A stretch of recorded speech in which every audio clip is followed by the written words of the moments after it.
जय हिंद साथियों, जय हिंद विद्यार्थियों। मैं मनीषा शर्मा, मेरे चैनल का नाम है study IQ 140 with Manisha Sharma. Daily मेरे द्वारा आपको साइकोलॉजी पढ़ाई जा रही है, आपको वर्ल्ड हिस्ट्री पढ़ाई जा रही है और आपको डेली जीके की ट्रिक्स पढ़ाई जाती हैं। पिछली क्लास में हमने साइकोलॉजी में बाल विकास को देख लिया था। आज हम बाल विकास में हमने विकास और अभिवृद्धि को देखा था, उनकी परिभाषा देखी थी और विकास और अभिवृद्धि में क्या अंतर है। आज की क्लास में हम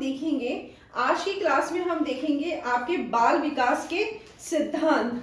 आज की क्लास में हम देखेंगे बाल विकास के सिद्धांत। बाल विकास के सिद्धांत, ये बाल विकास के सिद्धांत है। इस बाल विकास के सिद्धांत पे से आरपीसी आपसे कैसे क्वेश्चंस करती है उसका एक बार मैं आपको फॉर्मेट बता देती हूँ, क्योंकि एग्जाम में आपको ये पता होगा ना कि मतलब हमारे एग्जाम में किस टाइप के क्वेश्चंस पूछे जाते हैं, क्वेश्चंस की क्या फ्रेमिंग रखी जाती है।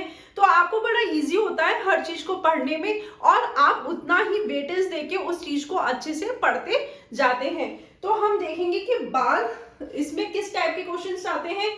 एक तो संगत सुमेलित वाले, सुमेलित कीजिए। दूसरे टाइप का क्वेश्चंस आते हैं आपके विशेषता में से आते हैं, विशेषता में से। तीसरा जो आता है आपके, तीसरा आता है संबंधित है या नहीं, संबंधित है या नहीं। आपसे ऐसे क्वेश्चंस पूछे जाते हैं। मैं आपको पढ़ा रही हूँ बाल विकास। हमने पहले वाली क्लास में देख लिया था अभिवृद्धि और आपके विकास का क्या अर्थ है, उसकी परिभाषा और उसकी अभिवृद्धि और विकास में क्या अंतर है। आज की क्लास में हम देख रहे हैं बाल विकास के। मैं आपको साइकोलॉजी जो पढ़ाती जा रही हूँ ना, तो उसमें आपको ये भी बताते जा रही हूँ कि आपके क्वेश्चंस की फ्रेमिंग कैसी की जा रही है, आपका कौन से टॉपिक में से क्वेश्चंस बनने की ज्यादा संभावना है या क्वेश्चन आए हुए हैं। तो अभी हम देख रहे हैं बाल विकास के सिद्धांत, जिसमें हम देख रहे हैं कि आरपीसी में जो आपकी थर्ड ग्रेड, सेकंड ग्रेड और में जो आरपीसी के क्वेश्चंस पूछने का तरीका, उनको सुमेलित कीजिए, उनकी विशेषता संबंधित है या नहीं है। तो इसमें से आपसे क्वेश्चंस पूछे जाते हैं। ये तो मैंने आपको यूं ही बता दिया। अब हम इनके सिद्धांत के बारे में पढ़ेंगे, सिद्धांत के बारे में देखते जाएंगे एक एक पॉइंट को। ठीक है साथियों, पहला जो सिद्धांत है बाल विकास के सिद्धांत का, पहला सिद्धांत है आपका सतत विकास का। सतत विकास का मैंने आपको बताया था, विकास जो होता है वो आपके निरंतर चलता रहता है, सतत होती है। तो सतत विकास का सिद्धांत। अब इस सिद्धांत के अंदर क्या है, पहला जो है आपका सतत विकास का सिद्धांत। तो इसमें हम लिखेंगे विकास निरंतर चलता रहता है। हरलॉक, मैंने कहा कि बाल विकास में सबसे ज्यादा जो भूमिका है वो आपकी हरलॉक की है। तो हरलॉक के अनुसार हरलॉक के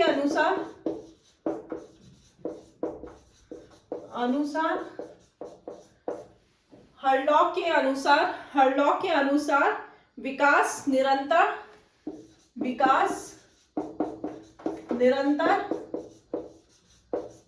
चलता रहता है। मतलब आपके मृत्यु से आपके गर्भावस्था से लेके मृत्यु तक, गर्भाधान से मृत्यु तक।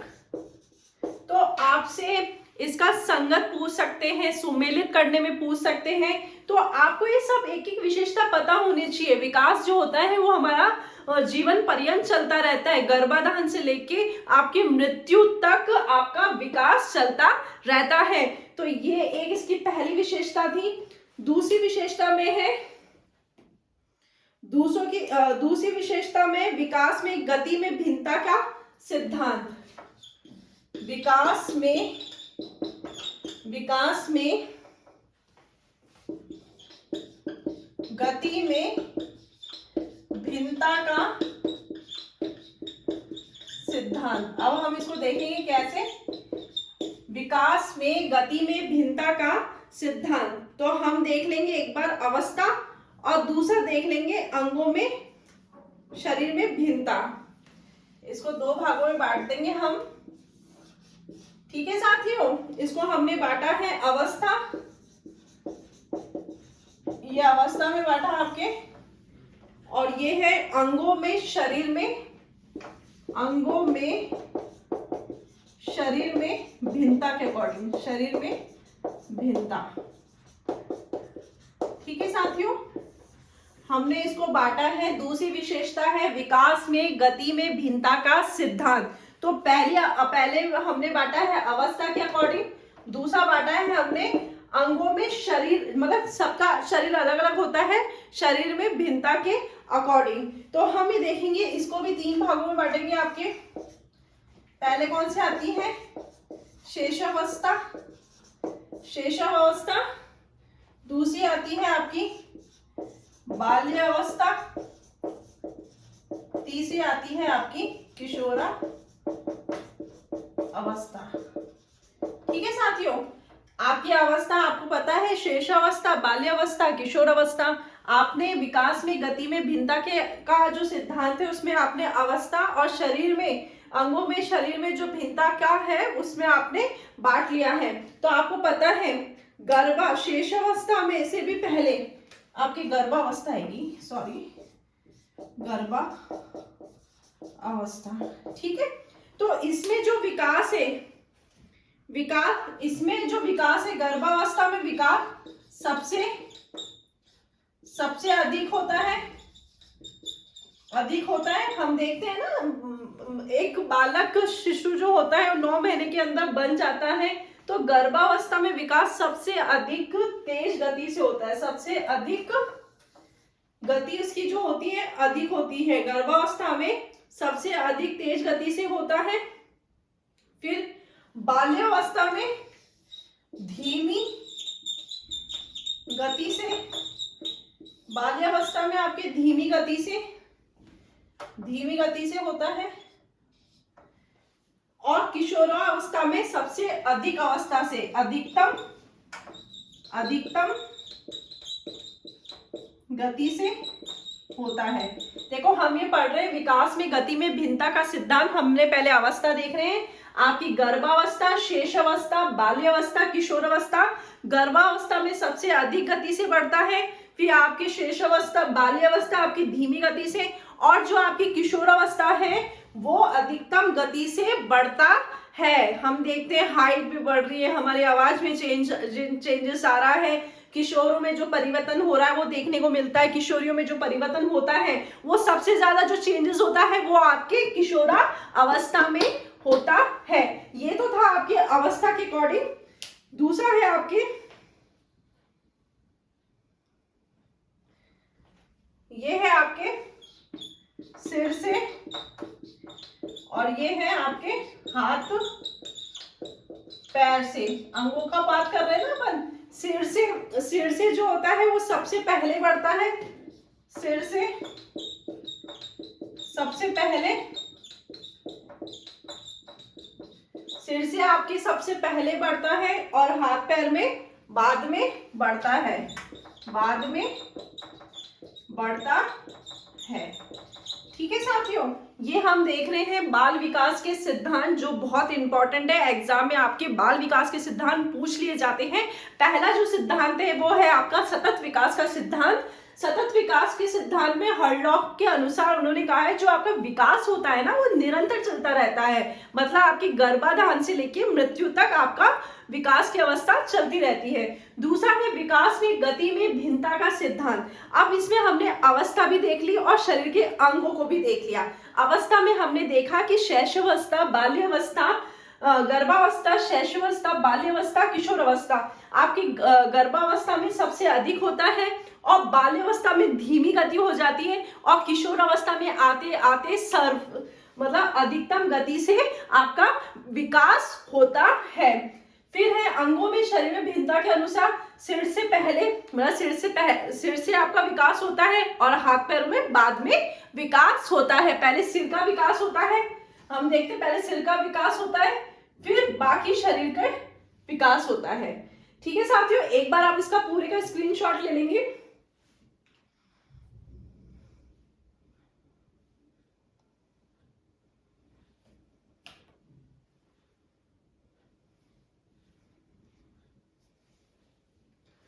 ठीक है साथियों, नेक्स्ट सिद्धांत हम देखेंगे।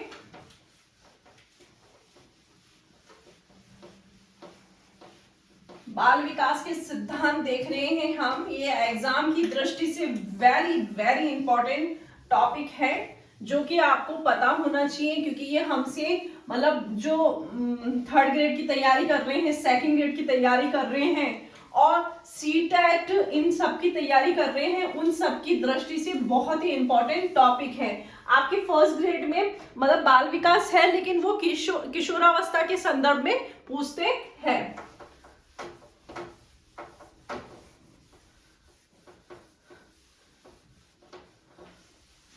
ठीक है साथियों, तो अब हम देखेंगे तीसरा जो इसका सिद्धांत है।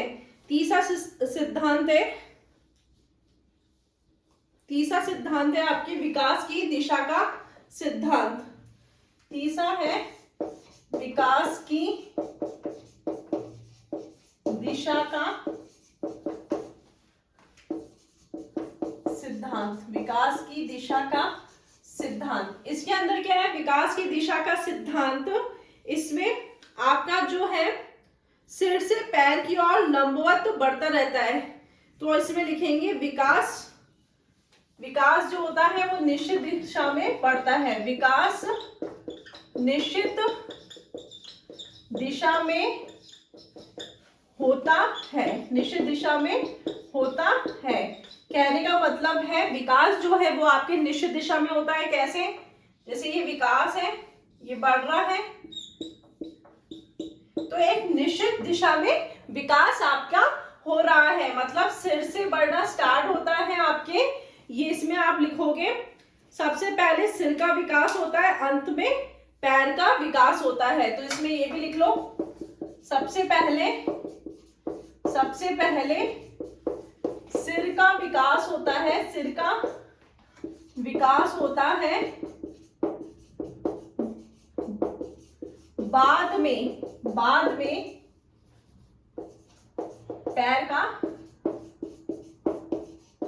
विकास होता है।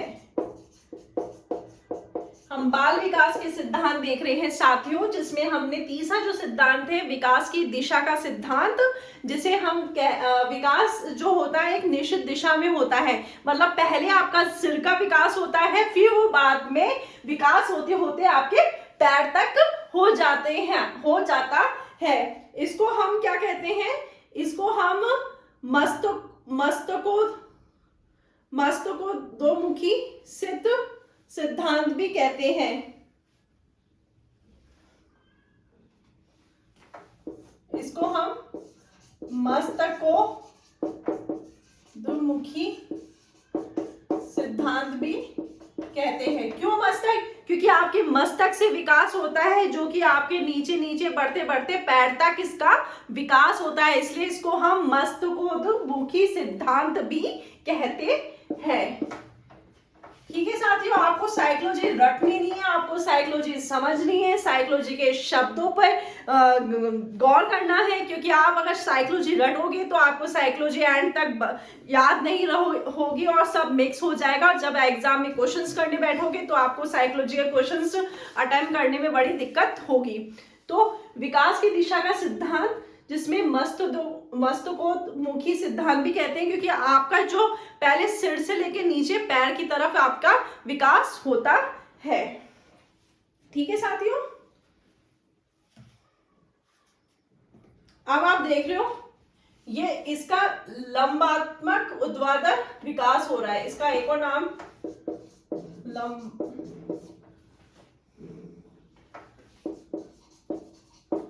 ऊर्ध्वाधर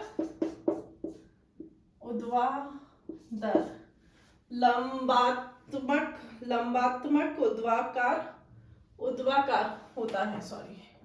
ऊर्ध्वाकार होता है। ठीक है साथियों, ये आपका था सिर से पैर की ओर विकास होना। तो इसको हमने कहा है मस्तकोन्मुखी सिद्धांत। ठीक है, अब है आपका केंद्र से धूर निकट, केंद्र से धूर की ओर विकास क्रम। ये एक बार इसका पूरे का स्क्रीनशॉट ले लीजिए, या मैं एक पॉइंट और लिखवा देती हूँ, नीचे लिखवा देती हूँ आपको। केंद्र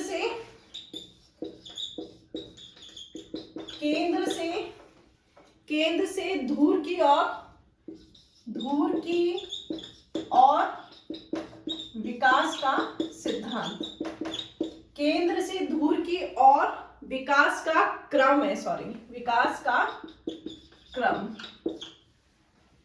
केंद्र से धूर की ओर विकास का क्रम।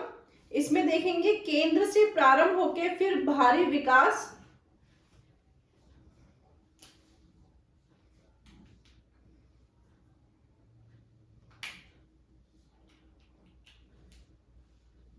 इसमें लिखेंगे केंद्र से प्रारंभ होके, केंद्र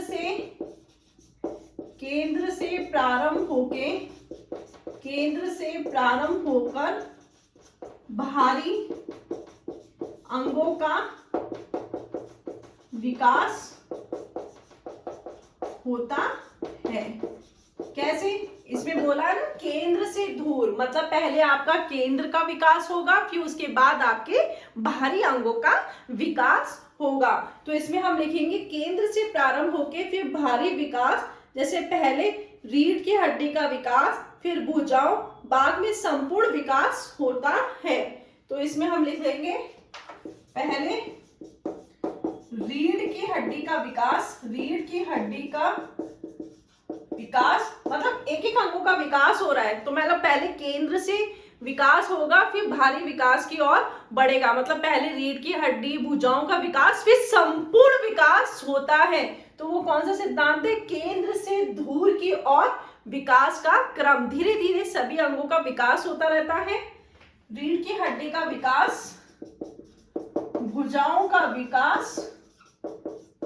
जब हम विकास क्रम देखते हैं ना, हम देखते हैं जब वो शिशु बनता है तो पहले हम देखते हैं कि एक भ्रूण होता है, फिर उसके अंदर मतलब धीरे धीरे वो सभी अंगों का निर्माण करता है, फिर 3 महीने के अंदर उसका मस्तिष्क बन जाता है, फिर वो धीरे धीरे संपूर्ण अंग, फिर वो थोड़ा सा विकास, उसका शरीर बढ़ता जाता है। तो ऐसे क्या होता है कि मतलब हम देखते हैं केंद्र से धूर की ओर विकास के क्रम में हम देखते हैं, मतलब पहले रीढ़ की हड्डी का विकास हुआ, भुजाओं का विकास हुआ, फिर बाद में इन सभी को हम इकट्ठे रूप में देखते ना, तो वो संपूर्ण विकास देखते हैं। इसमें सबसे पहले पैर, नाभि, रीढ़ की हड्डी का विकास होता है, फिर बाद में अन्य बीज का विकास होता है। तो लिखेंगे पहले रीढ़ की हड्डी का विकास, फिर भुजाओं का, बाद में संपूर्ण विकास होता है। भुजाओं का विकास तथा संपूर्ण विकास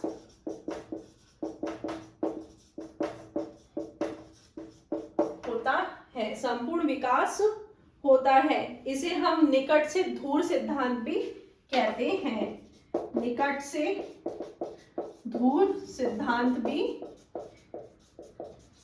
कहते हैं। निकट से दूर का सिद्धांत, मतलब आपसे पूछ सकते हैं निकट से दूर के सिद्धांत की क्या विशेषता है, तो आपको ये दे देगा कि पहले भुजा का निर्माण हो रहा है या पहले संपूर्ण। तो ये आपको अगर अच्छे से पता हो तो आप इसको अच्छे से क्वेश्चंस को कर सकते हैं। एक बार आप इसका पूरे का स्क्रीनशॉट ले लेंगे।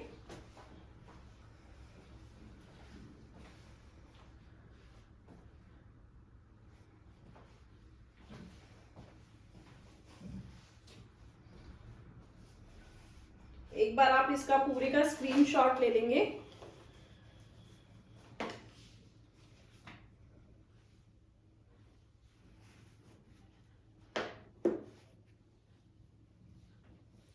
ठीक है साथियों, नेक्स्ट हम देखेंगे सिद्धांत। ये सिद्धांत बहुत इंपॉर्टेंट है, आपसे एग्जाम में पूछ लेते हैं। इसमें से एक क्वेश्चन हमेशा डेफिनेटली आता ही है। आपकी साइकोलॉजी क्लास नियमित रूप से चल रही है, आपकी वर्ल्ड हिस्ट्री की क्लास भी चल रही है, जिसमें हमारा पुनर्जागरण का टॉपिक कंप्लीट हो चुका है। हम एक एक टॉपिक को पढ़ते जाएंगे और उसके इंपॉर्टेंट क्वेश्चंस भी हम देखते जाएंगे। साथ में आपके जीके की ट्रिक्स की क्लास भी चल रही है और आपके साइकोलॉजी का फर्स्ट चैप्टर हो चुका है, फर्स्ट यूनिट हो चुका है। अब हमने बाल विकास को ले लिया है, जिसमें हमारा पहला लेक्चर हो चुका है। अब हम बाल विकास के सिद्धांत देख रहे हैं, तो जिसमें हम इस सिद्धांत को देख रहे हैं।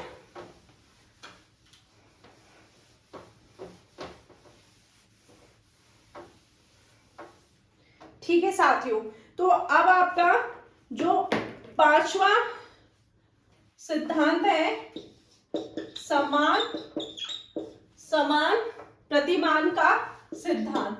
समान प्रतिमान का सिद्धांत, इसके अंदर क्या है, मतलब संपूर्ण मनुष्य जाति का जो विकास होता है ना, कोई भी मतलब संपूर्ण मनुष्य जाति का विकास जो होता है वो सिर से पैर की ओर होता है। तो ये समान प्रतिमान का सिद्धांत क्या है, संपूर्ण मनुष्य जाति का विकास सर से पैर की ओर होता है। तो इसमें लिखेंगे संपूर्ण मनुष्य जाति का विकास, संपूर्ण मनुष्य जाति का विकास, संपूर्ण मनुष्य जाति का विकास एक ही क्रम में होता है। एक ही क्रम में, ये नहीं कि मेरा विकास किसी और तरीके से हुआ, आपका किसी और तरीके से हुआ, किसी और का और किसी तरीके से हुआ। तो कहने का मतलब है संपूर्ण मानव जाति का विकास एक ही क्रम में होता है, अर्थात सिर से पैर की ओर एक ही क्रम में होता है, अर्थात सिर से पैर की ओर, ठीक है साथियों। आपको साइकोलॉजी बिल्कुल इजी तरीके से पढ़ाऊंगी ताकि आपको किसी भी चीज का संशय ना हो, कोई डाउट ना हो। बीच बीच में अगर कुछ कारण है तो क्लास आपकी में गैप आ सकता है। अभी पिछले कुछ दिनों से क्लास नहीं हुई है, 3-4 दिन से, क्योंकि तबीयत खराब हो गई थी।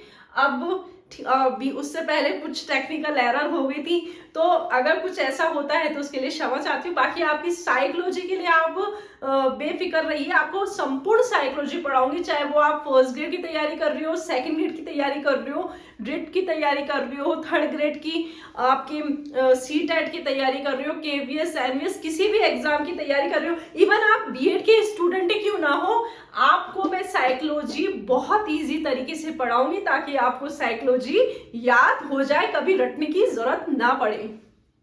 तो समान प्रतिमान का सिद्धांत क्या है, इसमें संपूर्ण मानव जाति का विकास, संपूर्ण मानव जाति का विकास एक ही क्रम में होता है, अर्थात सबका जो विकास है वो सर से पैर की ओर ही हुआ है। ठीक है साथियों, 5वां जो सिद्धांत है और छठा जो सिद्धांत है, छठा सिद्धांत है आपका एकीकरण का सिद्धांत। एकीकरण का सिद्धांत। अब ये एकीकरण के सिद्धांत में क्या कहना चाहता है,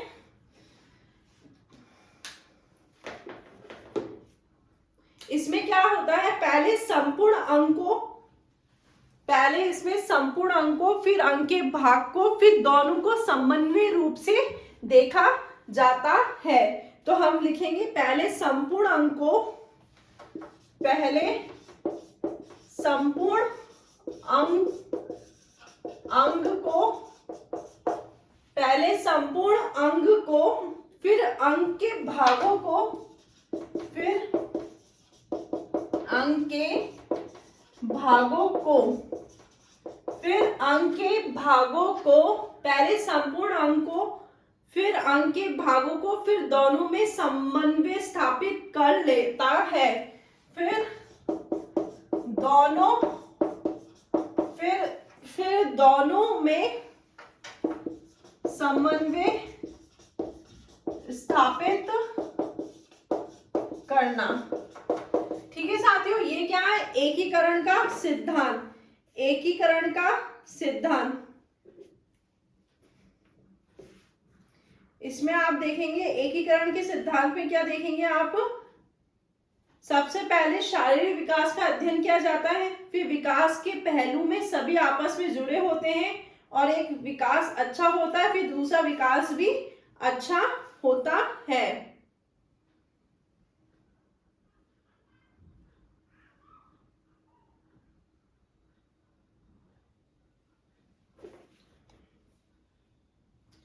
ठीक है, एकीकरण के सिद्धांत में क्या है, पहले संपूर्ण अंग का विकास का अध्ययन किया जाता है, फिर अंगों के बाहर का। जैसे पहले आपने किसी व्यक्ति को देखा तो पहले आप उसके बारे में पहले संपूर्ण अंग को, फिर उसके अंग के भागों को देखेंगे। जैसे मनुष्य है, ये मनुष्य है, पहले इसका संपूर्ण अंग को देखा, ठीक है, फिर उसके बाद इसके ये हाथ, फिर अंग के भागों को देखा। मतलब पहले व्यक्ति को देखते हैं, फिर उसके शरीर में जो अंग होते हैं उसको देखा जाता है, फिर उसमें आपस में समन्वय स्थापित किया जाता है। तो ये क्या है, एकीकरण का सिद्धांत है। एक बार आप इसका स्क्रीनशॉट ले लेंगे।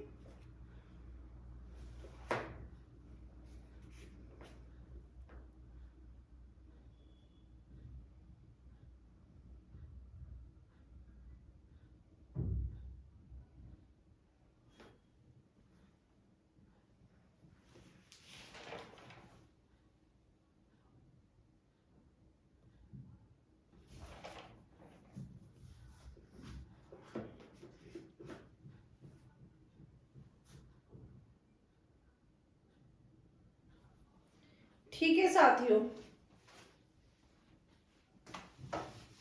आगे सिद्धांत हम और देखेंगे।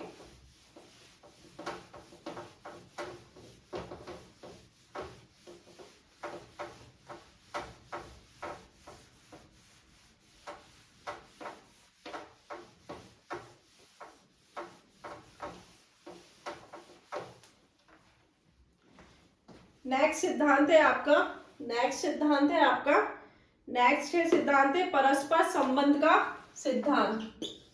परस्पर संबंध का सिद्धांत, ठीक है, परस्पर संबंध का सिद्धांत। इसके अंदर क्या होता है, सबसे पहले शारीरिक विकास का अध्ययन किया जाता है। देखो, इसके अंदर परस्पर संबंध का सिद्धांत, सबसे पहले शारीरिक विकास का अध्ययन किया जाता है, उसके बाद उसके सभी पहलुओं का अध्ययन किया जाता है। हम कहते हैं ना, अगर एक स्वस्थ बालक है तो स्वस्थ बालक का अगर शारीरिक विकास अच्छा होता है तो उसका मानसिक विकास भी अच्छा होता है, मानसिक विकास अच्छा होता है तो उसका संवेगात्मक विकास भी अच्छा होता है, उसका सामाजिक विकास भी अच्छा होता है।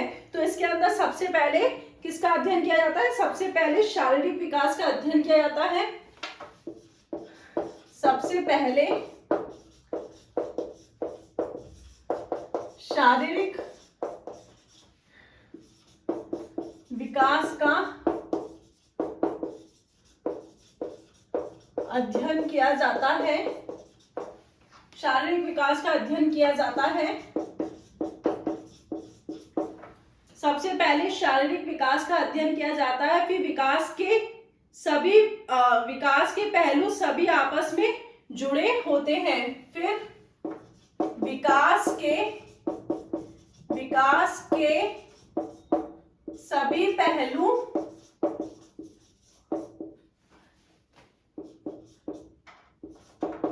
आपस में जुड़े होते हैं। अगर स्वस्थ शरीर होगा तो उसका स्वस्थ मस्तिष्क होगा। अरस्तु ने कहा है ना, तो स्वस्थ शरीर में स्वस्थ मस्तिष्क निवास करता है। जो शारीरिक रूप से अच्छा होगा उसका संवेगात्मक विकास भी अच्छा होगा, उसका मानसिक विकास भी अच्छा होगा, उसका सामाजिक विकास भी अच्छा होगा। तो कहने का मतलब ये है, परस्पर संबंध का जो विकास का सिद्धांत है वो ये कहना चाहता है कि सबसे पहले शारीरिक विकास का अध्ययन किया जाता है, उसके बाद फिर विकास के सभी पहलुओं का उसका आपस में जुड़े होते हैं। सभी पहलू आपस में जुड़े होते हैं।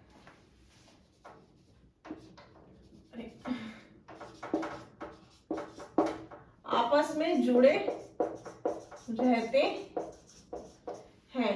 ठीक है साथियों, आपस में जुड़े होते हैं। एक विकास अच्छा होता है तो, एक विकास अच्छा होता है तो, मैंने बताया ना आपका शारीरिक विकास अच्छा होगा तो दूसरा विकास अपने आप ही अच्छा होगा। एक विकास अच्छा होता है तो दूसरा विकास अपने आप ही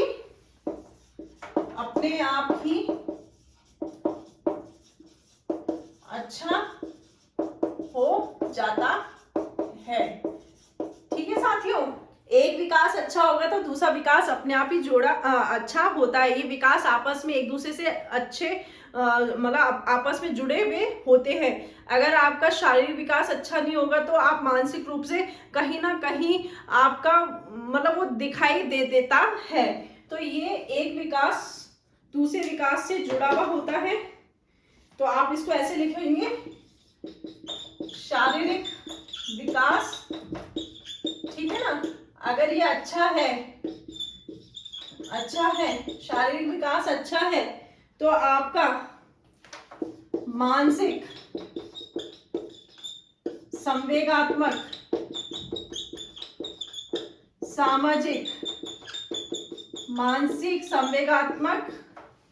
सामाजिक, राजनीतिक ये सब भी अच्छे होंगे। संभावना होगी ये सब भी अच्छे होंगे। तो सभी विकास एक दूसरे में आपस में जुड़े हुए हैं। तो ये था हमारा परस्पर संबंध का सिद्धांत। एक बार आप इसके का पूरे का स्क्रीनशॉट ले लेंगे, आपको समझ में आ गया होगा। इसमें सबसे पहले शारीरिक विकास का अध्ययन किया जाता है, फिर विकास के सभी पहलू आपस में जुड़े होते हैं। कहने का मतलब है जब आपका शारीरिक विकास अच्छा होता है तो आपका मानसिक, संवेगात्मक, सामाजिक, राजनीतिक ये भी विकास अच्छा होता है। तो कहने का मतलब ये कि ये परस्पर आपस में जुड़े होते हैं। तो एक बार साथियों आप इसका पूरी का स्क्रीनशॉट ले लेंगे।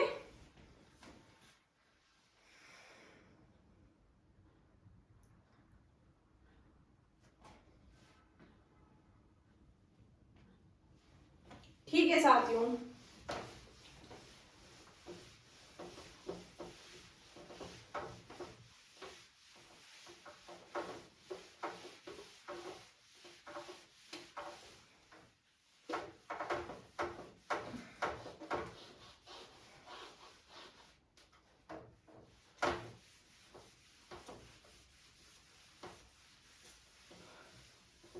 फिर है आपका सामान्य से विशिष्ट क्रियाओं का अध्ययन।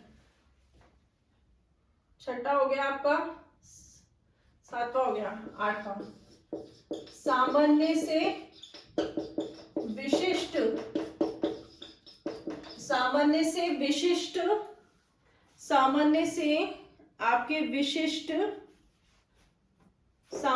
विशिष्ट क्रियाओं का सिद्धांत। सामान्य से विशिष्ट क्रियाओं का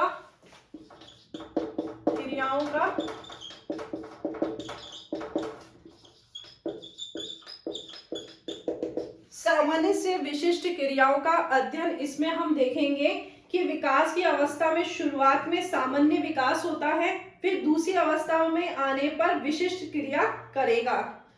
विकास की अवस्था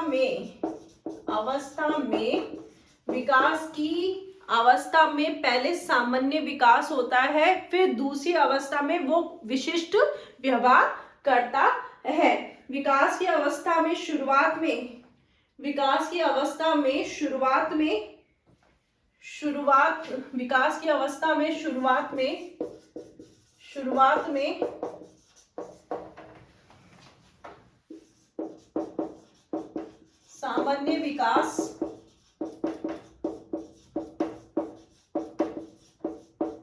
सामान्य विकास होता है, फिर दूसरी अवस्था में आने पे वो विशिष्ट क्रियाएं करता है। आप देखते हैं एक बालक है, एक शिशु, पहले उसका पूरा सामान्य विकास हो जाता है, फिर उसके बाद धीरे धीरे बढ़ता है, वो अपने आप ही विशिष्ट क्रिया करता रहता है। किसी बालक को खेलने की रुचि ज्यादा होती है, उसका किसी में मानसिक विकास बहुत अच्छे से होता है, कोई शारीरिक रूप से अच्छे से गति करता है, कोई संवेगात्मक रूप से अच्छे से विकास करता है। तो विकास की अवस्था में शुरुआत में सामान्य विकास होता है, फिर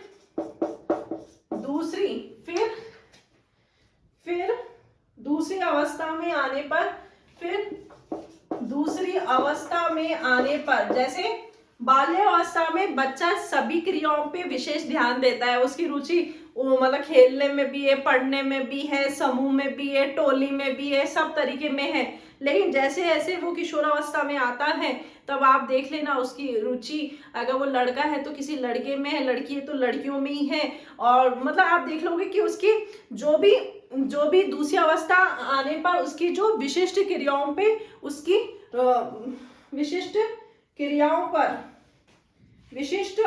दूसरी अवस्था में आने पे विशिष्ट क्रियाएं करेगा। दूसरी अवस्था में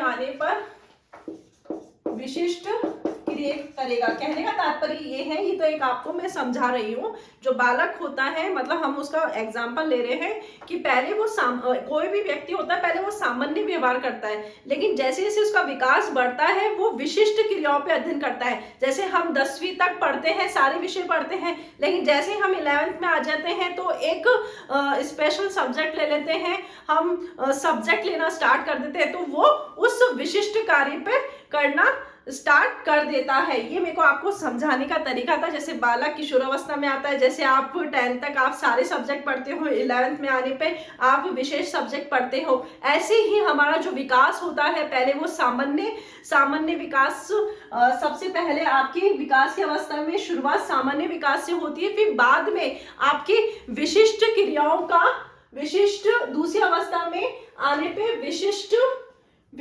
क्रियाएं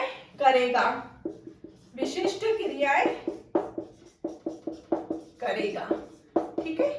ये आपको समझ में आना चाहिए, ठीक है। आप इसमें लिख लेना,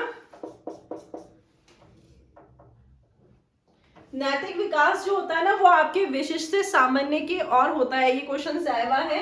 नैतिक विकास जो होता है, देखो हर व्यक्ति नैतिक होता है ये पॉसिबिलिटी नहीं है, हर व्यक्ति बुरा होता है ये भी पॉसिबिलिटी नहीं है, लेकिन कुछ विशिष्ट व्यवहार होते हैं ना वो आपके विशिष्ट से सामान्य की ओर होते हैं। हर कोई आदर्शवादी नहीं होता है, हर कोई आतंकवादी नहीं होता है। तो जो नैतिक व्यवहार है ना, नैतिक जो विकास है वो आपके विशिष्ट से सामान्य की ओर होगा। नैतिक विकास विशिष्ट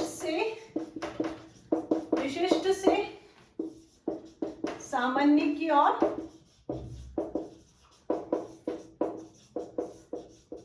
होता है, ठीक है साथियों। ये विकास के सिद्धांत का हमें सामान्य से विशिष्ट की ओर होता है। पहले आपका विकास सामान्य के ओर होता है, फिर बाद में दूसरी अवस्था में आपका विशिष्ट की ओर क्रियाएं करेगा, ठीक है। अब नेक्स्ट जो पॉइंट है अपना, नेक्स्ट जो सिद्धांत है, नेक्स्ट है हमारा व्यक्तिक विभिन्नता का सिद्धांत। व्यक्तिक विभिन्नता का सिद्धांत, ये तो आपको पता ही है। हर इंसान का नेचर अलग अलग होता है, सभी मनुष्य की तरह एक तरीके से अपना जो विकास होता है उसका नहीं होता है। तो सभी बालक अलग होते हैं, तो सभी बालक का विकास भी क्या होगा, अलग अलग होगा। तो इसके अंदर हम लिखेंगे प्रत्येक बालक में भिन्न भिन्न अंतर होता है। प्रत्येक बालक में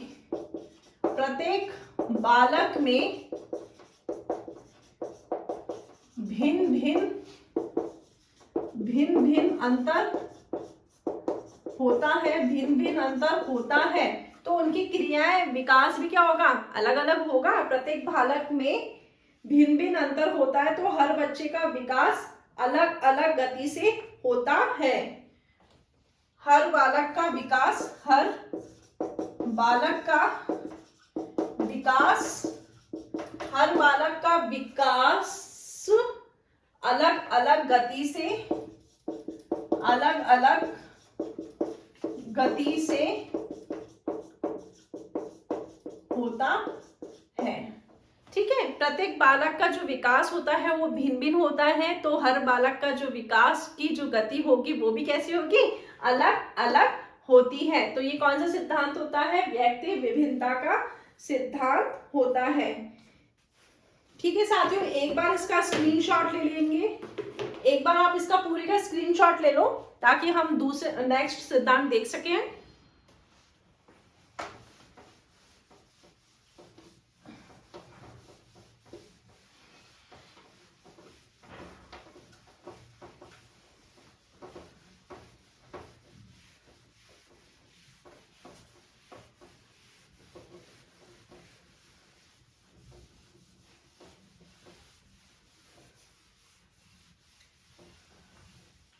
नेक्स्ट सिद्धांत है हमारा वंशानुक्रम और वातावरण का अंतःक्रिया का सिद्धांत।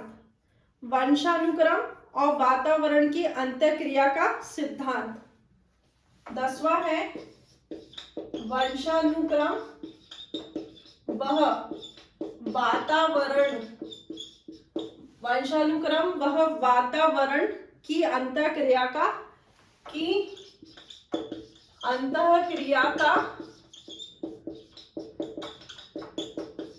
सिद्धांत। वंशानुक्रम और वातावरण की अंतःक्रिया का सिद्धांत है। तो आपको क्या पता होना चाहिए, H इक्वल्स टू, इसमें आपको लिखना है, इसमें आपको लिखना है विकास इक्वल्स टू वंशानुक्रम इनटू वातावरण का परिणाम है। ठीक है साथियों, वंशानुक्रम और वातावरण की अंतःक्रिया मतलब आपका जो विकास है वो आपके वंशानुक्रम और वातावरण की अंतःक्रिया का परिणाम है। ये आपका सिद्धांत है। नेक्स्ट हम सिद्धांत देखेंगे।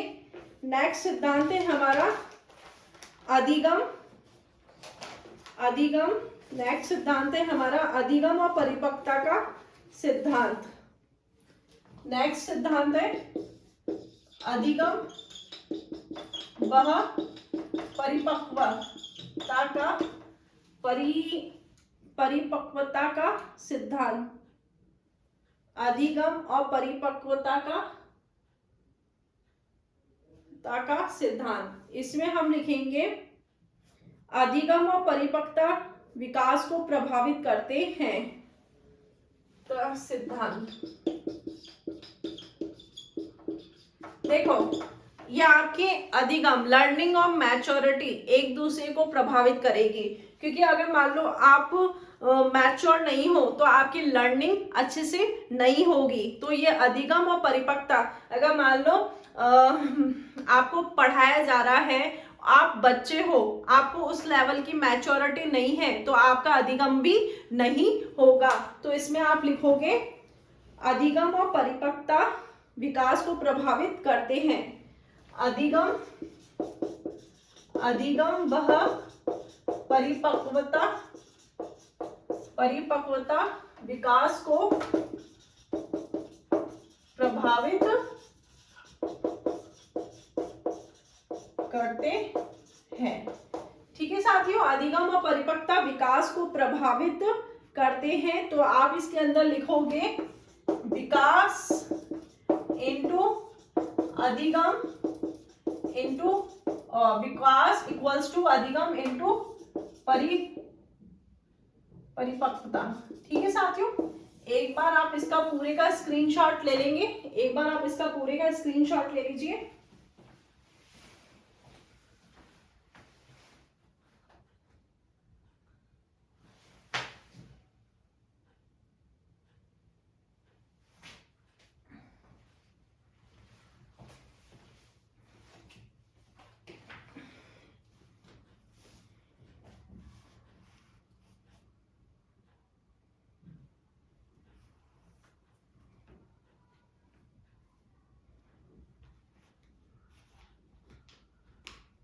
ठीक है साथियों,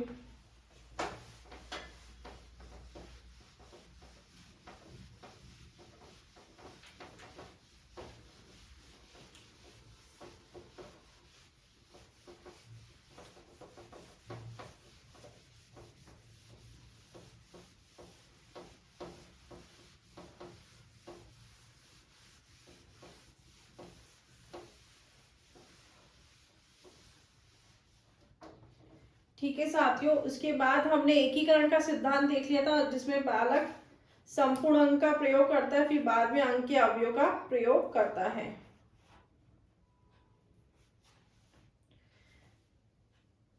12वां है आपका और 11वां है आपका भविष्यवाणी का सिद्धांत। 11वां हो गया आपका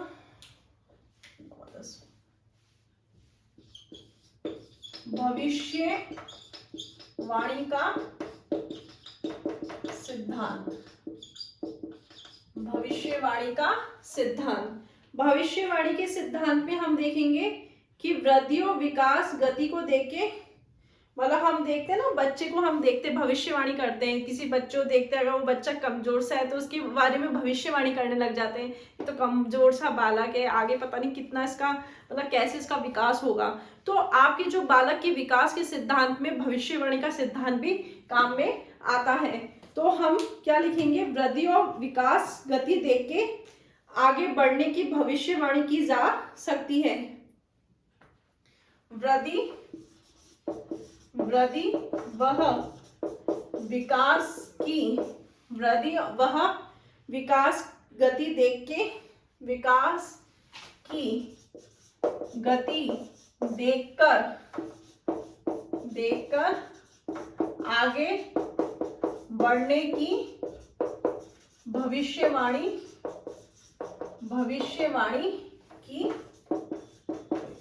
की जा सकती है।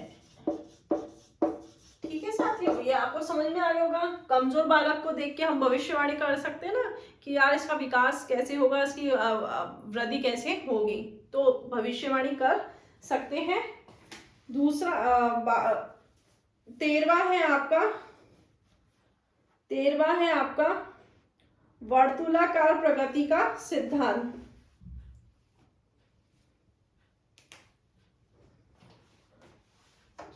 तेरहवां है आपका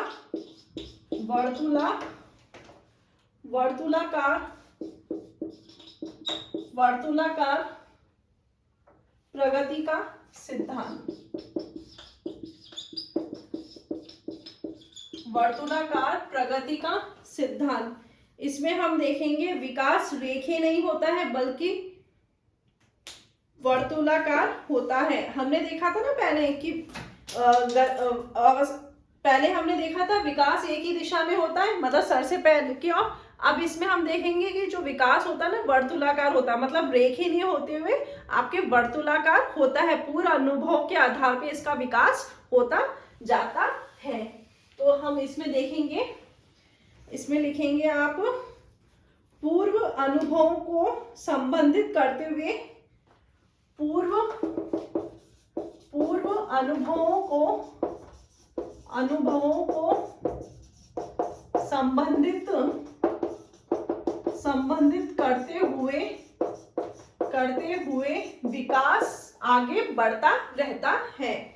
पूर्व अनुभवों को संबंधित करते हुए विकास आगे बढ़ता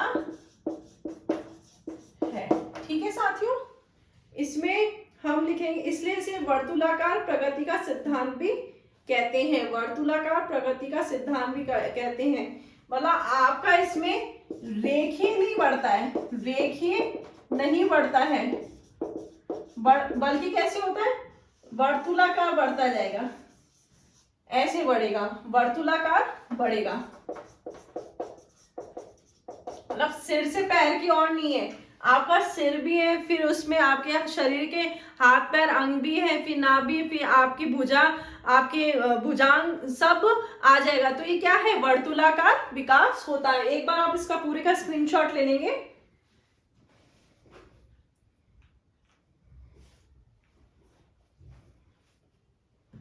ठीक है, फिर उसके बाद तो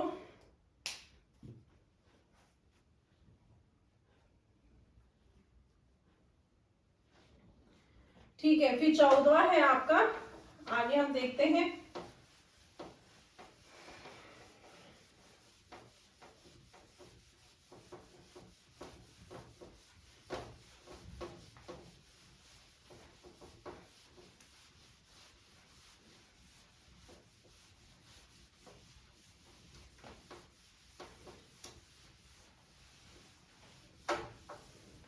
चौदवा है आपका भेदात्मक विकास। 14वां है आपका भेदात्मक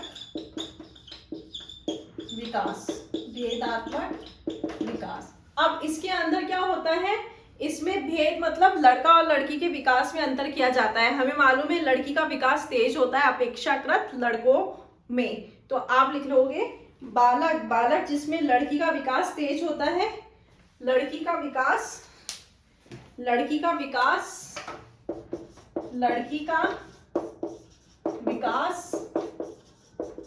तेज होता है अपेक्षाकृत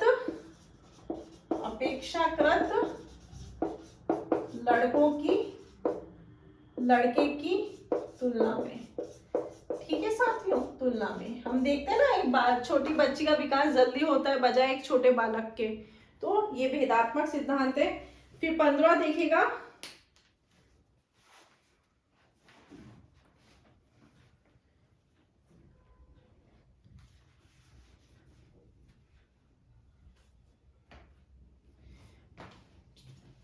में हम देखेंगे कि विकास में सामाजिक,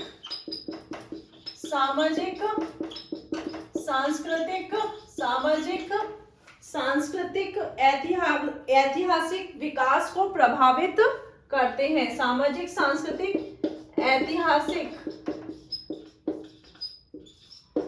विकास को प्रभावित करते हैं। साथियों, हमने आज की क्लास में बाल विकास के सिद्धांत देखे हैं, बड़े अच्छे से एक एक बिंदु को देखा है। इसमें से आपके क्वेश्चंस पूछ लिए जाते हैं, संबंधित पूछ लिए जाते हैं, संगत में पूछ लिए जाते हैं, इसकी विशेषताओं में पूछ लिए जाते हैं। तो ये आपको बाल विकास के सिद्धांत अच्छे से पता होना चाहिए। आज की क्लास हमारी यहीं समाप्त होती है। जय हिंद साथियों, जय हिंद विद्यार्थियों, धन्यवाद। धन्यवाद साथियों।